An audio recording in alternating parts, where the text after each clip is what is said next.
નમસ્કાર વિદ્યાર્થી મિત્રો, તમારું ખૂબ ખૂબ સ્વાગત છે મારી આ ચેનલ સ્ટડી વિથ નેન્સીમાં। જો હજી સુધી તમે મારી આ ચેનલને સબસ્ક્રાઇબ ના કરી હોય તો જલ્દીથી સબસ્ક્રાઇબ કરજો।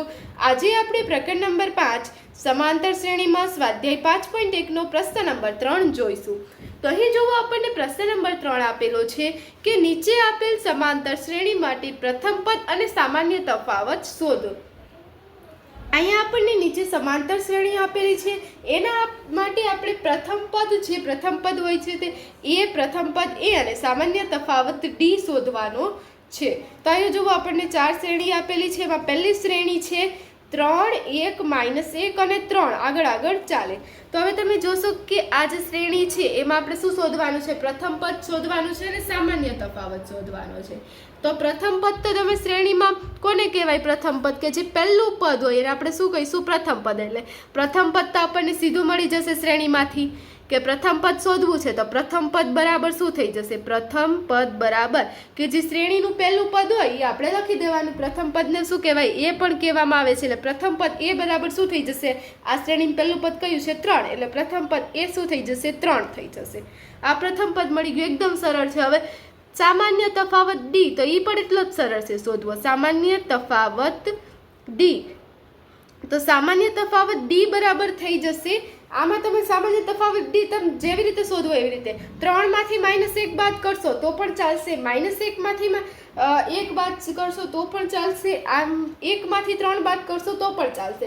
તમે આને આગળના પદમાંથી, જે પાછળનું પદ છે એને આગળના પદમાંથી સંખ્યા બાદ કરો એટલે તમને તફાવત મળી જાય કે આમાં કેટલાનો વધારો થાય છે શ્રેણીમાં અથવા તો કેટલાનો ઘટાડો થાય છે, એને આપણે સામાન્ય તફાવત કહીએ। તો 3 માંથી આપણે કેટલા થયા? 2 ઓછા થયા એટલે સામાન્ય તફાવત એ આપણને મળી જાય।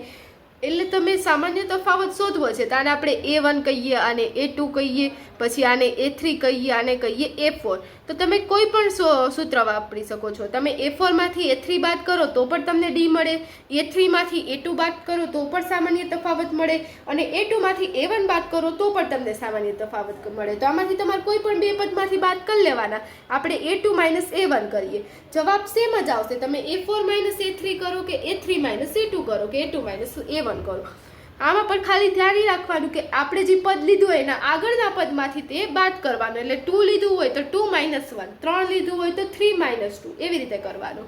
એટલે સામાન્ય તફાવત ડી બરાબર શું થઈ જશે? A2 - A1।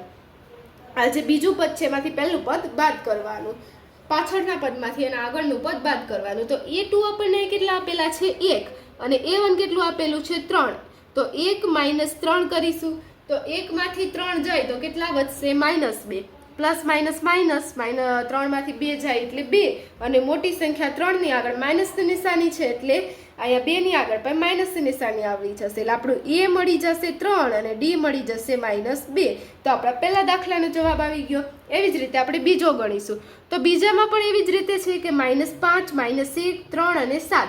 તો આમાં પ્રથમ પદ એ થઈ જશે, પ્રથમ પદ એ બરાબર શું થઈ જશે? એ, આમાં પહેલું પદ કયું આપેલું છે? -5, એટલે પ્રથમ પદ એ કેટલું થઈ જશે? -5 થઈ જશે। હવે આમાં પણ સામાન્ય તફાવત શોધી લઈએ, તો સામાન્ય તફાવત ડી બરાબર શું થઈ જશે? સામાન્ય તફાવત ડી બરાબર, હવે ડી શોધવું છે તો A2 - A1। હવે A2 કેટલા છે? -1, એટલે -1 - -5 આવી રીતે થઈ જશે। A2 -1 હતા, હવે અહીંયા સૂત્રની -1 મૂક્યા, અને A1 કેટલા છે? -5। તો હવે તો અહીંયા તમે અહીંયા જોશો કે -1 - પ્લસ થઈ જશે 5। તો હવે જોવો શું થઈ ગયું? -1 + 5। તો હવે માઇનસ છે, અહીંયા પ્લસ છે, પ્લસ માઇનસ થઈ જશે, એટલે 5 માંથી 1 જાય એટલે કેટલા વધશે? 4। એટલે આમાં સામાન્ય તફાવત ડી આપણને કેટલો મળી જશે? 4 મળી થશે। તો અહીંયા આપણને પ્રથમ પદ -5 મળ્યું, સામાન્ય તફાવત 4 મળ્યો, એટલે A બરાબર -5 થઈ જશે, D બરાબર શું થઈ જશે? 4 થઈ જશે। તો આપણો બીજો દાખલો થઈ ગયો। એના પછી ત્રીજો દાખલો આપેલો છે, એ પણ આપણે એવી જ રીતે ગણવાનો છે। ચારેય દાખલામાં સેમ રીત આવશે। તો અહીંયા તમે જોશો, આમાં પણ પ્રથમ પદ શું થઈ જશે? જે પહેલું પદ આપેલું એ પ્રથમ પદ, એટલે આમાં પ્રથમ પદ A બરાબર 1/3। હવે એના પછી સામાન્ય તફાવત, તો સામાન્ય તફાવત ડી બરાબર, સામાન્ય તફાવત ડી બરાબર શું થઈ જશે? A2 - A1। તો હવે a2 કેટલા છે 5/3, એમાંથી આપણે કેટલા બાદ કરવાના 1/3. હવે છેદ સરખો જ છે એટલે સીધું લખી દેશું છેદમાં, અને 5 - 1. લસા ક્યારે લેવાનો? જ્યારે છેદ અલગ અલગ હોય. આમાં છેદ સમાન છે એટલે લસા લેવાની જરૂર નથી, એટલે 5માંથી 1 જશે એટલે 4, 4/3. તો આપણને પ્રથમ પદ કેટલું મળી ગયું? 1/3. અને સાબાથી તફાવત કેટલો મળી ગયો? 4/3.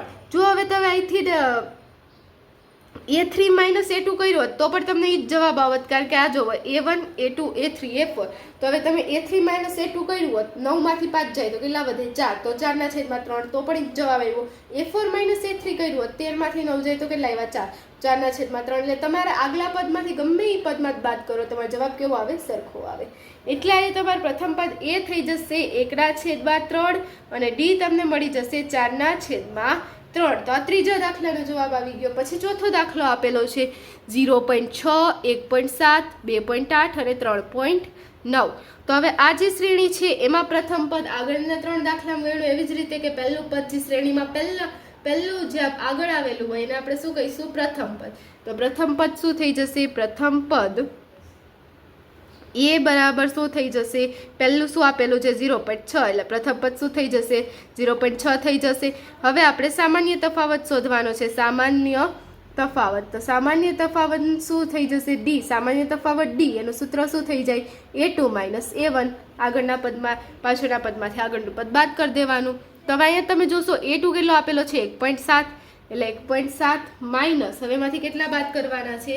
0.6. તો હવે આપણે અહીં સાઈડમાં બાદબાકી કરી લઈએ. સીધું આવડે તો સીધું પણ તમે લખી શકો છો કે 1.7 - 0.6 કરવા છે તો 7માંથી 6 જાય એટલે 1 વધશે, અને 1માંથી 1 જાય એટલે 1 આવશે. એક સંખ્યા પછી પોઈન્ટ છેલ્લા પોઈન્ટ લગાડી દેશું એટલે 1.7માંથી 0.6 જશે તો કેટલા વધશે? 1.1. એટલે આપણો જવાબ શું આવી જશે? 1.1. એટલે ડી આપણને કેટલું મળી જશે? સામાન્ય તફાવત ડી 1.1.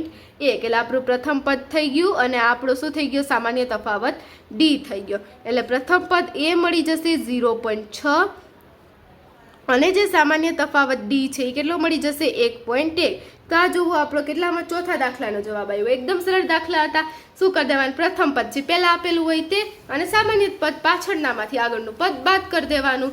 તો આ જોવો આપણા ચોથા દાખલાનો જવાબ આવ્યો. અહીં આપણો જે પ્રશ્ન નંબર 3 હતો તે પ્રશ્ન નંબર 3 પૂર્ણ થાય છે. જો તમને વિડીયો પસંદ આવ્યો હોય તો લાઇક, શેર, સબસ્ક્રાઇબ કરજો અને તમારા ફ્રેન્ડ્સને પણ જરૂરથી શેર કરજો. જો હજી સુધી તમે મારી આ ચેનલને સબસ્ક્રાઇબ ના કરી હોય તો જલ્દીથી સબસ્ક્રાઇબ કરજો.